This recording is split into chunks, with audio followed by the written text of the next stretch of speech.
షులమితి షులమితి, రమ్ము రమ్ము, తిరిగి రమ్ము తిరిగి రమ్ము. ఈరోజు మన అంశం ఏంటో తెలుసా? నీవు తిరిగి వస్తే దీవించబడతావు. స్తోత్రం చెప్పండి, హల్లెలూయా. ఆశీర్వాదకరంగా ఉండేటువంటి దినాల్లో 5వ తరగతి వరకే. 6 తర్వాత నా లైఫ్ చేంజ్ అయిపోయింది. ఇక నేను దొరకడం లేదు. 7 ఫెయిల్ అయిపోయాను, మళ్ళీ ఎలాగో చదివించారు. 8 ఫెయిల్ అయిపోయాను, మళ్ళీ చదివించారు. మళ్ళీ రెండోసారి అన్న పాస్ అవుదాం అనుకుంటే పాస్ కాలేదు. 9లో వేయాలా, 8లో 3ఓసారి వేయాలని చూస్తున్నారు. 3ఓసారి వేసే కంటే 9లో వేస్తాం, ఎట్టా ఫెయిల్ అవుతాడు వీడని చెప్పి మళ్ళీ 9లో వేశారు. మనం కుదురు కొట్టున్నామా?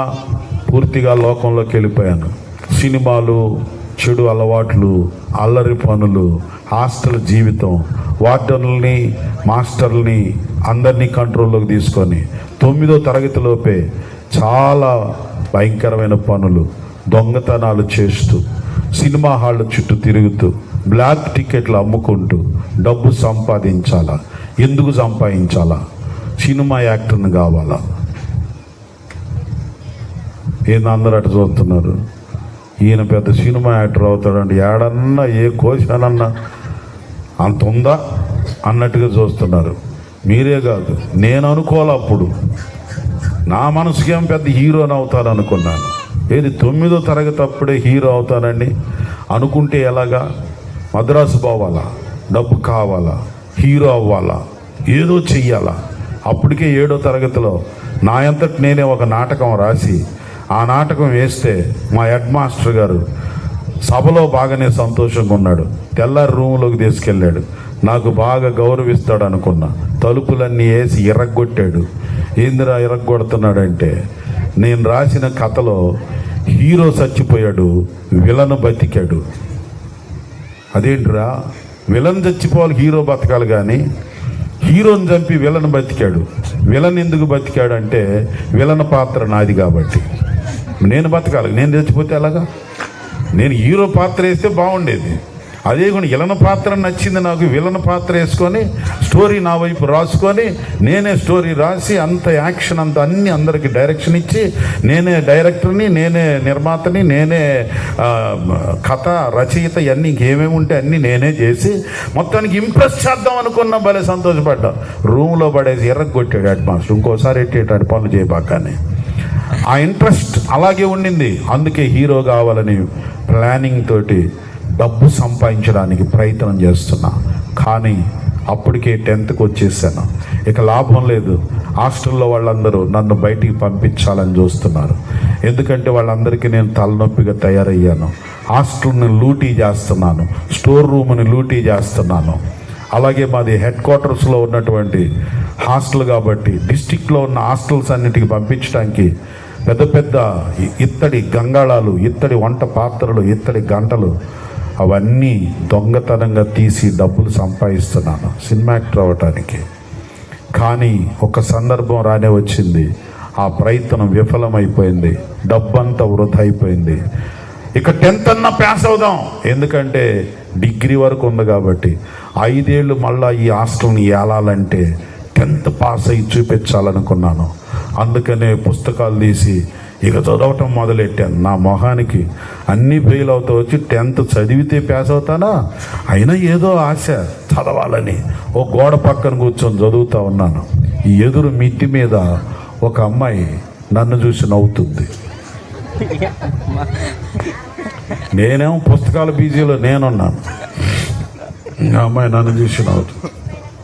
ఎవర్రా ఈ అమ్మాయి అని చూసి ఒక వారం రోజులు ఫాలోఅప్ చేసి 10th క్లాస్ ఏజ్, ఇదేదో అదిలాగుందే అటు ఏదో లోపల తీగలేదో కదులుతున్నాయి, గుండె నరాలు కదులుతున్నాయి, సంథింగ్ ఏదో జరుగుతుంది. ఓ పక్కేమో 10th క్లాసు సవాలు, 5 ఏళ్ళు ఉండాలంటే 10th పాస్ అవ్వాలి.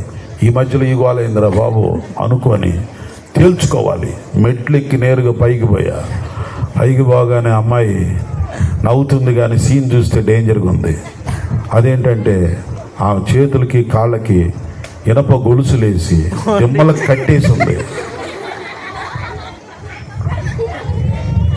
నాకు ఏమో అర్థం కాల మతిపోయింది. కింద నుంచి చూస్తే మొహం వరకు బాగా నవ్వుతుంది, కానీ లోపల గొలుసులేవుడు చూశాడు. ఆ బంధకాలేంటి, గొలుసులేంటి, చేతులకి కాళ్ళకి గొలుసులేంటరా నాయన అని ఆలోచించేలోపే అమ్మాయి అన్న నా వెనకాల వచ్చాడు. ఏందిరబ్బాయి అన్నాడు. అబద్ధం ఆడటానికి కూడా టైం లేదు.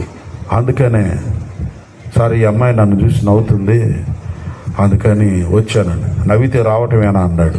మరి ఏం చేయమంటారంటే అన్నాడు. నిన్ను చూసి కాదు, మా అమ్మాయి కుక్కను చూసినా కూడా నవ్వుద్ది, నువ్వేం కంగారు పడొద్దు అన్నాడు. ఏమిటి కథ అంటే మెంటల్ కేసు అంట. వదిలితే పారిపోద్దని పొగులేమి ఇంట్లో కట్టేసి సాయంకాలం చల్లటి గాలికి పైన కట్టేస్తారంట. నాకేం తెలుసు ఆ చల్లటి గాలికి ఇలా నవ్వుతుంటుందేమో, అది నన్ను చూసి నేను అనుకున్నాను. అలాగే చాలామంది అబ్బాయిలు మోసపోతుంటారు. వాళ్ళు ఎందుకో నవ్వుతారు, వీళ్ళు మనదే నవ్వు అనుకుంటారు. ఏముండదు, చాలా ప్రమాదం. అందుకని జాగ్రత్త ఉండరు అబ్బాయిలారా. కొన్నిసార్లు చాలా జాగ్రత్తగా ఉండాలి. నా జీవితంలో ఆ విధమైనటువంటి ఫెయిల్యూర్స్లోకి కంప్లీట్ లోకంలోకి వెళ్ళిపోయాను. కానీ నా ప్రభువు గొప్పవాడు. After 10th fail I came to my home. మా ఫాదర్ చెప్పారు, మా మమ్మీ చెప్పారు, నిన్ను దేవుడి సేవకు సమర్పించుకున్నాం, కానీ నీ జీవితం పాడైపోయింది, మేము కళ్ళారా చూస్తున్నాం, ఏం చేయలేకపోతున్నాం. అందరూ వదిలేశారు నిన్ను. ఈరోజు అయినా సరే నువ్వు దేవుడికి సమర్పించుకో. Come back to God, accept Jesus your saviour. దేవుడు నమ్ముకో, ప్రభు నీ జీవితాన్ని బాగు చేస్తాడు. 1980 సంవత్సరం మార్చి 15వ తేదీ నా హృదయంలో యేసు ప్రభుని అంగీకరించా. యేసయ్యా, నా జీవితంలో చాలా లాస్ అయిపోయాను, చదువుకోలేదు, నన్ను రక్షించండి, నీకోసం జీవిస్తా ఒప్పుకున్నాను. అంతే. 81లో బైబిల్ ట్రైనింగ్, 84 కంప్లీట్ అయిపోయింది. 85లో సేవ ప్రారంభించాను. ఈ రోజు వరకు కూడా వెనుదిరిగి చూడకుండా నా ప్రభు నన్ను ఆశీర్వదిస్తున్నాడు. స్తోత్రం చెప్పండి, హల్లెలూయా. నా ప్రియమైన దేవుని బిడ్డలారా, తిరిగిరా. లోకములోకి ఎంత దూరం వెళ్ళిపోయావో, నీ తండ్రిని విడిచి, నీ సహవాసమును విడిచిపెట్టి నువ్వు దూరం వెళ్ళిపోయావా, తిరిగిరా. ప్రభు నిన్ను తప్పనిసరిగా ఉన్నతమైన జీవితంలోకి నడిపిస్తాడు. నమ్మితే స్తోత్రం చెప్పండి, హల్లెలూయా. ఒకవేళ నేనేదో సంపాదిస్తున్నాను అనుకుంటున్నావు, నీ భర్త ఏడి, ఎక్కడ పోయాడు, నీ పిల్లలు ఏమైపోయారు, తిరిగి రండి. షోలమితి తిరిగిరా. నువ్వు తిరిగి వస్తే దేవుని యొక్క సంతోషం నువ్వు చూస్తావు. షోలమితి నువ్వు తిరిగిరా. యేసు ప్రభు వారు చెప్పాడు మత్తయి సువార్త 25:34 నా తండ్రి చేత ఆశీర్వదించబడిన వాళ్ళారా, రండి, తిరిగి రండి. యేసుక్రీస్తు వారు సిలువ వేయబడినప్పుడు 2 నేరస్తులు సిలువ వేయబడ్డారు.